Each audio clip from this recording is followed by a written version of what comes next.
বিসমিল্লাহির রহমানির রহিম। Income tax training এ two জেডের last পর্ব তথা 28 নং পর্বে আপনাদের স্বাগত জানাচ্ছি। আমি নাইম আহমদ। আজকের এই ভিডিওর মধ্যে দিয়ে আমরা যে টানা সিরিজ যে প্রোগ্রামটি করছিলাম ইনকাম ট্যাক্সের, সেটি শেষ হবে। এরপরে হয়তো ইনকাম ট্যাক্স নিয়ে বিক্ষিপ্ত কিছু ভিডিও আপনাদের সাথে আমি শেয়ার করব, কিন্তু যারা ইনকাম ট্যাক্স শিখতে চান তারা 1 থেকে শুরু করে এই 28 পর্যন্ত এই টোটাল সিরিজটি দেখে বেশ উপকৃত হবেন বলে আমি বিশ্বাস করি।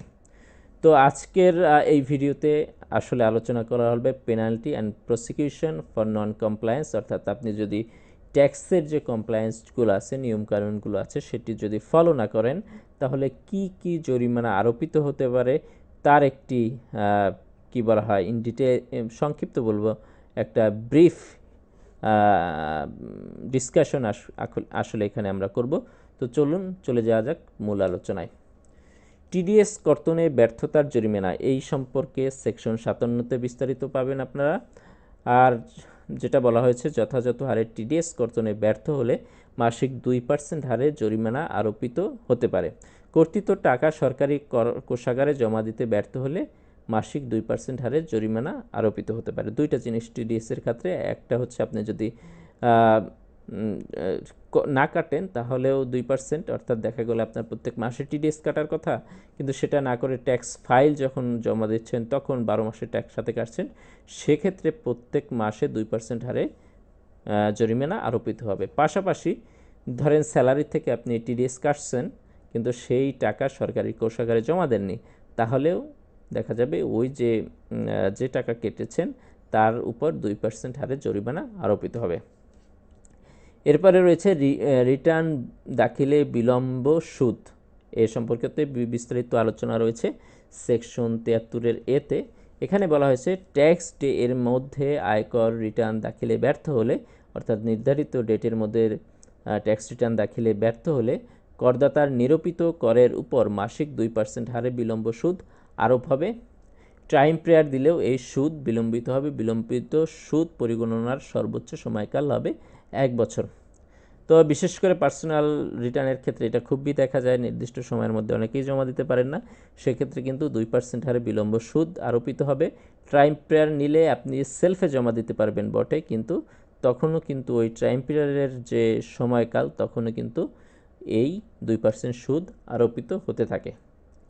এরপরে ব্যবসা বন্ধের ঘোষণা না দেওয়ার জন্য জরিমানা সেকশন 89-এর 3 সাবসেকশন 3-এ বলা আছে, যদি কোনো ব্যবসা ঘোষণা বন্ধ করা হয়, ধরুন আপনার একটা লিমিটেড কোম্পানি ছিল, সেটা বন্ধ করে দিয়েছেন, কিন্তু এই বন্ধ করলেই হবে না, সেটা ট্যাক্স অফিসকে অবহিত করা হবে। সেটা যদি অবহিত না করেন তাহলে সর্বশেষ আয় বছরকে ভিত্তি ধরে আপনার সম্ভাব্য যে আয় অ্যাজাম্পশন একটা করবে এবং সেই আয়ের সমপরিমাণ জরিমানা আপনার উপরে ডিসিটি আরোপ করতে পারেন।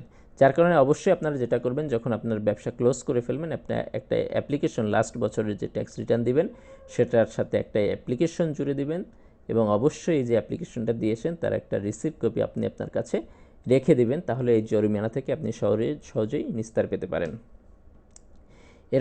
এরপরে আসছে ট্রান্সফার প্রাইজিংয়ের তথ্য না দিলে জরিমানা। এ সম্পর্কে বিস্তারিত পাবেন সেকশন 107-এর জি, 107-এর এইচ, 107-এর ডাবল এইচ, 107-এর এফ, 107-এর আই ইত্যাদি সেকশনগুলোতে ট্রান্সফার প্রাইজিং নিয়ে বিস্তারিত আলোচনা রয়েছে। আমি এখানে জাস্ট গুরুত্বপূর্ণ কয়েকটি পয়েন্ট নিয়ে আসার চেষ্টা করেছি। এর বাইরেও এই সেকশনগুলো আপনাদের পড়তে হবে ট্রান্সফার প্রাইজিং ইস্যু যদি আপনাদের সামনে চলে আসে। সেকশন 107-এর ই অনুসারে ট্রান্সফার প্রাইজিং এর তথ্য যথাযথভাবে সংরক্ষণ না করলে প্রতিটি আন্তর্জাতিক লেনদেনের পরিমাণের উপর ডিসিটি 1% জরিমানা আরোপ করতে পারেন। ট্রান্সফার প্রাইজিং কি? ট্রান্সফার প্রাইজিং হচ্ছে যখন আপনি আপনার বিডিটি বা বাংলাদেশের যে টাকা, এর বাইরে অন্য কোনো কারেন্সির সাথে আপনি লেনদেন করবেন, অর্থাৎ আপনি ইউরোপে মাল পাঠাচ্ছেন, আমেরিকায় মাল পাঠাচ্ছেন, তখন কিন্তু আপনার ডলারে বা ইউরোতে আপনার সাথে লেনদেন হচ্ছে। এই যে টাকার সাথে অন্য কারেন্সির লেনদেন, এটারই হচ্ছে ট্রান্সফার প্রাইজিং। এই ধরনের কোনো ঘটনা যদি আপনার প্রতিষ্ঠানে ঘটে থাকে, অবশ্যই এর যথাযথভাবে তথ্য সংরক্ষণ করতে হবে।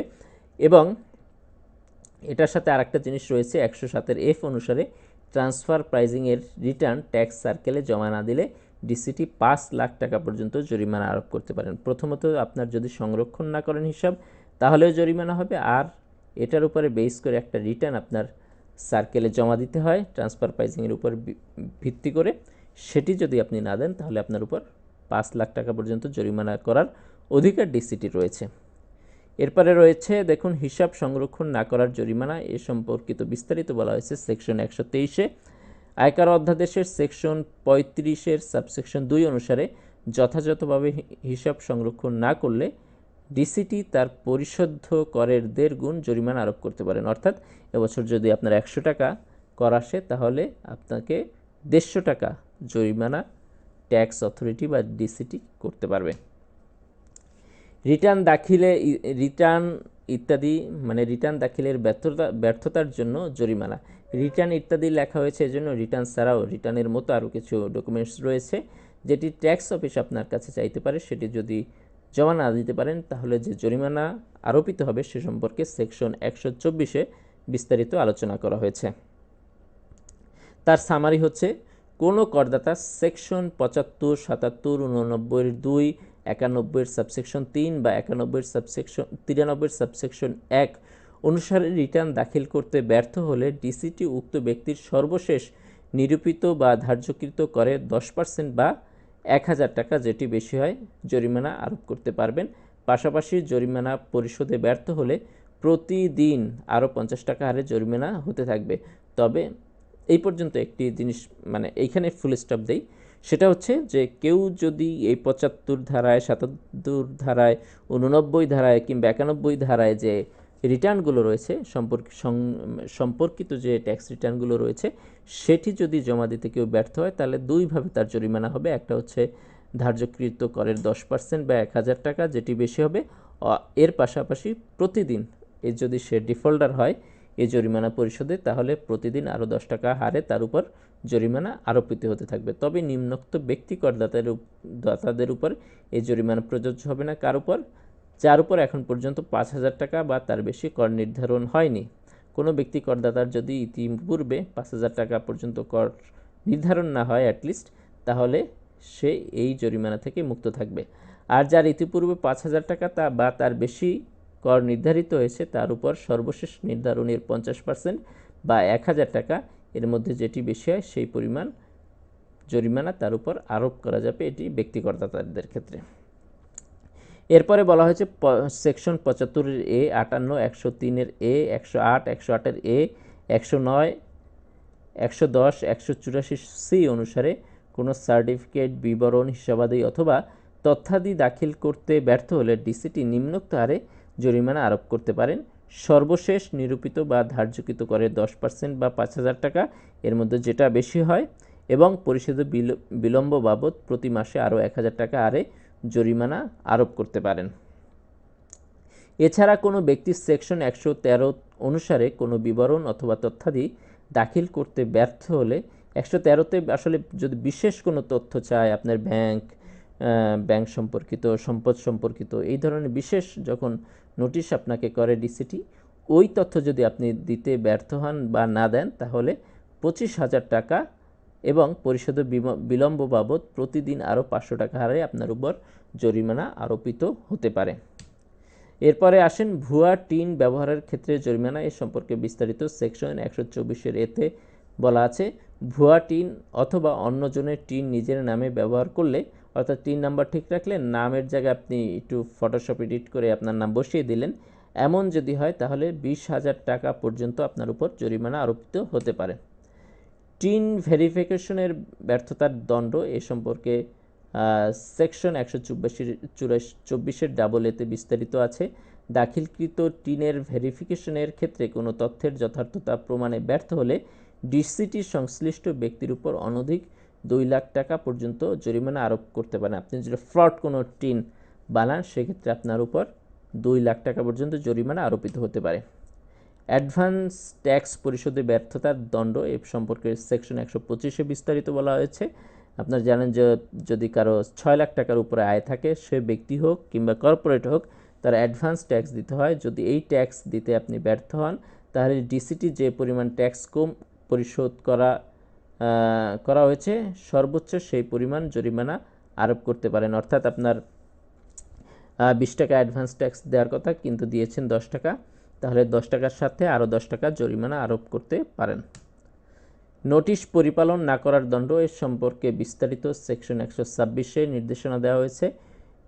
তার সামারি হচ্ছে সেকশন 79, 80-1, 83 সাবসেকশন 2 অনুসারে প্রদানকৃত কোনো নোটিশ পালনে ব্যর্থ হলে উক্ত প্রতিষ্ঠানকে ডিসিটি ওই বছরের ধার্যযোগ্য করের অনধিক জরিমানা আরোপ করতে পারেন। অর্থাৎ যদি আপনি এই নির্দেশনাগুলো বা নোটিশের যে শর্তগুলো সেগুলো পালনে ব্যর্থ হন, তাহলে আপনার ওই বছর অর্থাৎ যে বছর এই কাজটি করেছেন সেই বছর আপনার যে ট্যাক্স লাইবিলিটি আসবে, অর্থাৎ আপনার যদি 100 টাকা ট্যাক্স আসে পাশাপাশি, তাহলে অনধিক 100 টাকা অর্থাৎ 80 টাকা হোক 70 টাকা হোক যেটা জরিমানা করবে সেটা আপনি পূরণ করতে বাধ্য থাকবেন।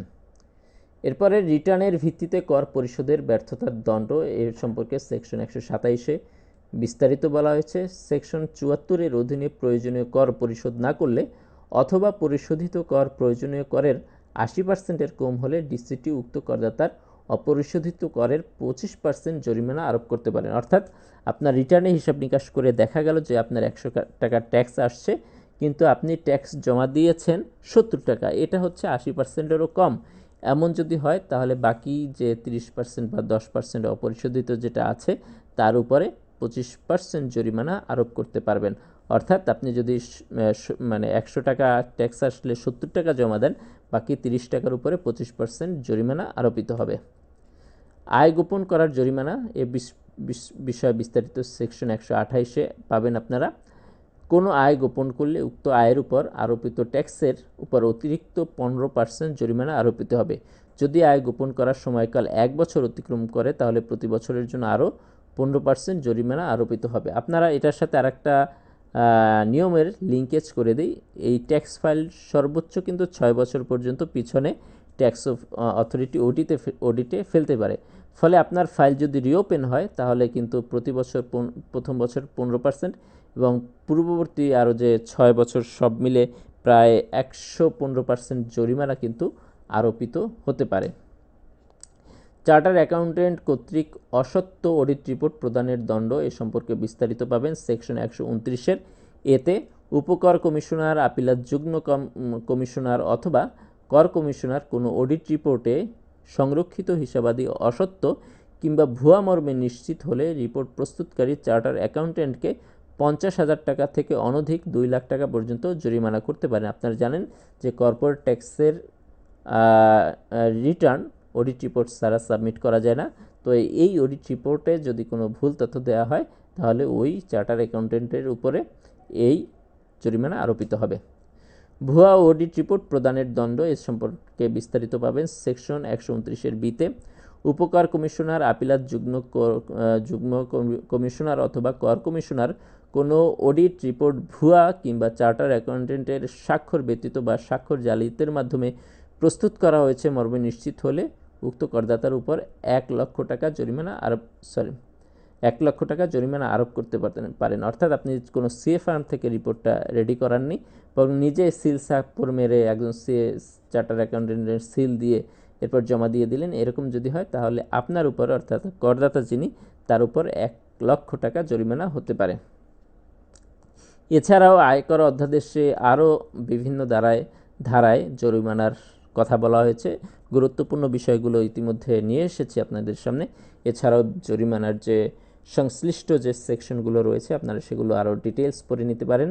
বিশেষ করে সেকশন 137, 164, 165, 165AA, 165B, 165C, 166, 167 এবং 168 এই ধারাগুলোতে সেকশনগুলোতে জরিমানার বিধান রয়েছে। আপনারা ফার্দার স্টাডির জন্য সেগুলো অবশ্যই দেখে নেবেন। আর সম্মানিত ভাইরা, আজকের যেহেতু এই সিরিজের লাস্ট ভিডিওটি আপনারা যারা দেখছেন আপনারা অবশ্যই আগের ভিডিওগুলো দেখবেন এবং আপনাদের কাছ থেকে আমি আসলে ফিডব্যাক আশা করি। ভালো মন্দ কিংবা যদি কোনো ভুলভাল আমি বলে থাকি সেটাও সংশোধন করে দেবেন। মানুষ মাত্রই ভুল হতে পারে, আর আমি নিজেও যেহেতু শিক্ষানবিশ আমার ভুল হওয়া অস্বাভাবিক নয়।